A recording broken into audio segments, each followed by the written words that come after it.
Record numbers of permanent and long-term visa holders entered Australia in the month of January. This is at the same time that housing approvals are at the record low, and so is rental availability. So this has a political dimension to it. Let's bring in correspondent Olivia Caisley now. Olivia, the Albanese government has promised to slow the surge of new arrivals. So what's happened here?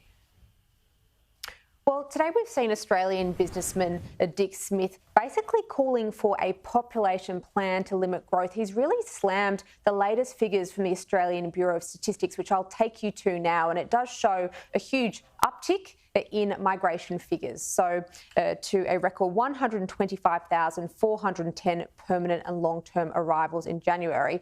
Now, the Daily Telly's arrived at this figure by adding the totals for permanent arrivals, long-term resident returns and long-term visitor arrivals. It's my understanding that this isn't the net overseas migration total, though, so it isn't an apples to apples comparison on what we've seen in the past. I did ask the government for a response on what they're doing, I guess, to try and help this issue and try and bring these figures down. And they've said, look, migration is coming down, with migration levels peaking in 22 to 23 and forecast to drop in half by next year. Our government is doing the hard work to bring migration back to sustainable levels. We're restoring integrity to the international education system, with grants down more than 30% on last year's levels. But Laura, whatever way you cut it, when it comes to these figures, migration is undoubtedly having a big impact on housing supply. Parliament will be returning next week, and Labor is facing a bit of a challenge when it comes to its shared housing equity scheme. The Greens are resisting it in the Senate. OK, the New South Wales Premier Chris Minns is also pushing the federal government for a radical overhaul that would carve up the GST on a per-person basis, essentially.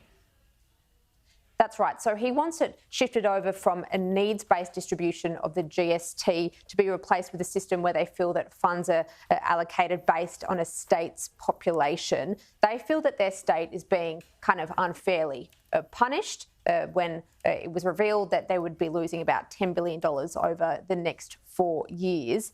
Anthony Albanese has ruled out any tweaks to the way in which the GST pie is distributed among the states. But the problem for federal Labor here is that New South Wales is willing to play hardball on this. They say that they're willing to hold out on their contributions to things such as the NDIS, which at the moment the Commonwealth wants the states and territories to chip in more for. Sally Steggall, independent MP, this morning says that the distribution of GST revenue needs to be fair, while National Senator Bridget McKenzie says that Labor needs to be real about the fact that mining does provide so much to the government's coffers. Whilst I appreciate the Prime Minister saying that it's an arm's length process, it needs to be continually reviewed to ensure it is a fair distribution of tax revenue. I think this conversation also highlights the importance the mining sector plays in funding our public services right across the board, not just in WA. And I don't think the PM can simply wash his hands of it. So New South Wales' proposal to shake up GST allocations will be discussed at a meeting between the Federal Treasurer and his state and territory counterparts today. Also on the agenda is the issue of perhaps introducing a road user charge that also captures electric vehicles. Laura? Olivia, thank you. And as Liv mentioned, we're looking at Australia's vacancy rates today because they are at an all-time low. This is according to the latest data released for February. PropTrack says the nation's vacancies, this is housing vacancies, dropped to 1.07%.